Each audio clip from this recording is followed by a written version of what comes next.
A terceira potência crescia rapidamente, mas Peri Rodan sabia que o futuro da humanidade exigiria pessoas extraordinárias. Enquanto Peri planejava o futuro, Homer G. Adams começava a construir a força econômica necessária para sustentá-lo. A terceira potência deixava de ser apenas um segredo enterrado no deserto de Gobi e começava a ganhar contornos de poder real. Quando as grandes potências reconheceram a nova situação, Peri Rodan observou a notícia sem celebrar.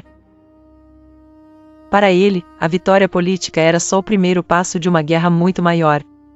Reginald Bell acompanhava tudo com seu humor irônico de sempre, mas até ele percebia que o mundo já não podia fingir que a terceira potência era um boato. Em torno de Peri, homens e mulheres de origens diferentes começavam a se reunir, atraídos pela promessa de uma ordem nova, mais rápida e mais ousada do que qualquer governo tradicional. Foi então que surgiu Homer G. Adams. Pequeno, discreto, quase invisível à primeira vista, ele tinha uma mente afiada como um cálculo perfeito. Enquanto outros falavam em conquistas e discursos, Adams enxergava fluxos de capital, gargalos industriais e oportunidades escondidas em contratos que pareciam banais. Peri percebeu imediatamente que aquele homem era tão importante quanto uma nave arconida. Adams passou a usar a estrutura da General Cosmic Company como se fosse um tabuleiro de xadrez. Em silêncio, com operações cuidadosamente encadeadas, comprou participações estratégicas, moveu recursos entre empresas e abriu caminhos onde ninguém suspeitava. Cada negócio parecia comum demais para chamar atenção, mas o conjunto formava uma rede poderosa, capaz de sustentar laboratórios, fábricas e centros de pesquisa. A princípio, tudo funcionava com precisão. Porém, quanto mais a terceira potência crescia, mais apareciam resistências. Alguns magnatas tentaram bloquear aquisições. Intermediários começaram a desaparecer antes de entregar informações.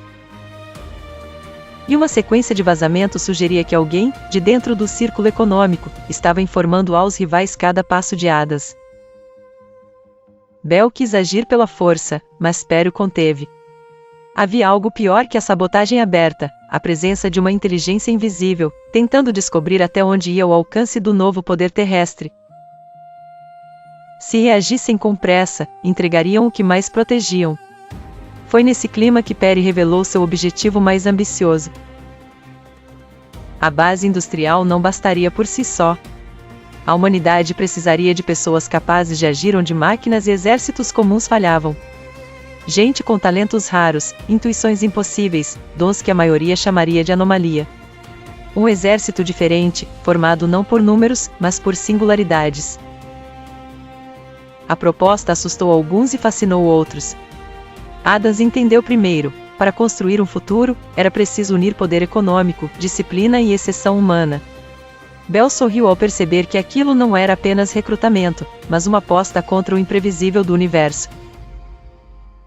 Enquanto a terceira potência crescia, uma ameaça ainda mais inquietante emergiu das sombras do sistema solar.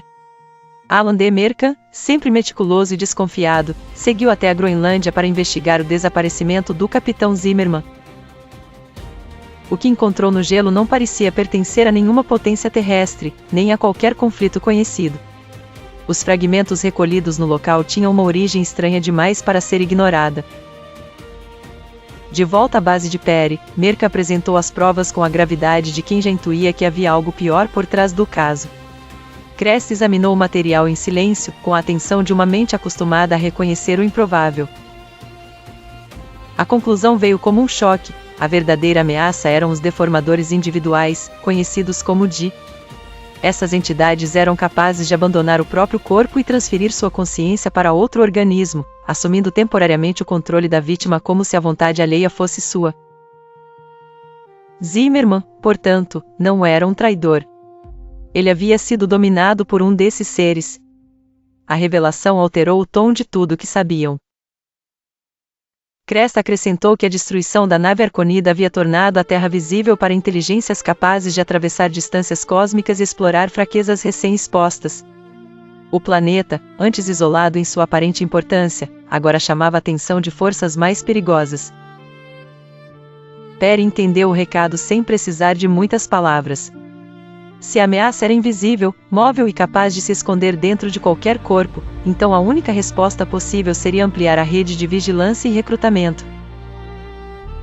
Não bastavam soldados ou diplomatas. Era preciso reunir consciências raras, talentos mentais fora do comum, pessoas capazes de perceber o que os demais não viam. Taku Kakuta e Reginald Bell receberam a missão de localizar indivíduos com capacidades excepcionais. A busca os levou até Nagasaki, onde uma multidão assistia a um grande evento sem imaginar que, entre milhares de rostos, um mutante poderia estar prestes a passar despercebido. Usando equipamentos de detecção de padrões anormais de atividade cerebral, Bell monitorava a massa humana enquanto Taku, com sua precisão quase instintiva, mantinha-se pronto para agir. Quando os sinais finalmente surgiram, a operação mudou de ritmo. O alvo estava ali, oculto entre espectadores comuns, e só podia ser seguido porque tecnologia arconida, inteligência humana e a extraordinária capacidade de teleportação de Taku trabalhavam em perfeita combinação. Naquele instante, ficou claro que a nova guerra não seria travada apenas com naves e armas, mas com percepção, rapidez e a difícil tarefa de reconhecer o inimigo antes que ele assumisse outra vida.